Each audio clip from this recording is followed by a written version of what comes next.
Still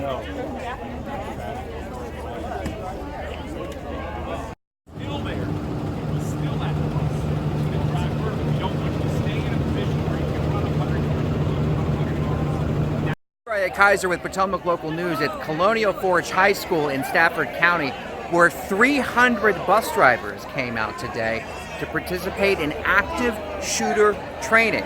The Stafford County Sheriff's Office gave a presentation to these bus drivers to talk to them about some possible scenarios, such as angry parents forcing their way onto a bus, or a student who may have a gun in their backpack, and how to respond to these situations. It's a packed house, and now behind us, these bus drivers are getting on buses and simulating some of the responses to these acts.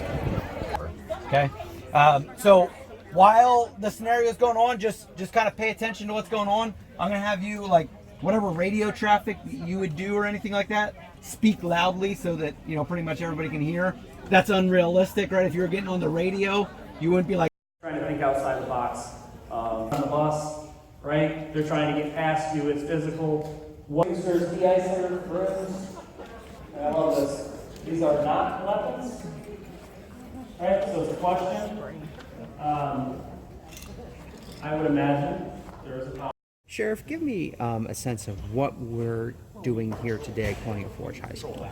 Well, to give you a little history, back in 2012, after the tragic events at Sandy Hook, Newtown, Connecticut, I had talked with the sheriff at the time about us doing some active shooter countermeasures training for teachers and school staff, and we put that training together and started it in 2013, started training teachers. And then in 2014, the transportation office, Barry Suited, came to me and said, hey, can you do active shooter training or some training for a school bus driver? So we were able to create that training in 2014, and we started doing that for the bus drivers.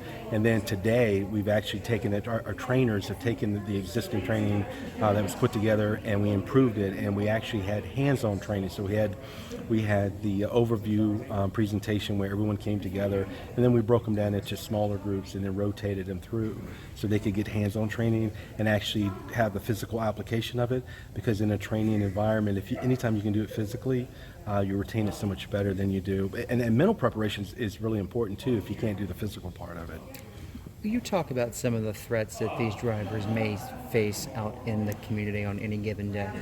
Yeah, well, with our bus drivers, oftentimes people don't think, but they have a huge responsibility. You know, they have a bus with a lot of children. Normally, they're the only adult supervisor who's on board, you know, unless you're dealing with a bus with kids with special needs. And so they have the responsibility of keeping the kids safe, and their primary focus is, of course, driving from point A to point B, and that's a huge responsibility. And then traversing throughout the county, you know, on the roadways, there's a number of potential hazards that they could be confronted with. And we feel like, you know, anytime we can come together, a great partnership, train and talk about it and improve upon it is really important. And you know, for all the responsibility that they have, we just feel like, and I feel like it's incumbent upon me as the sheriff and our organization being the law enforcement organization that protects Stafford County. We have to do our best to help.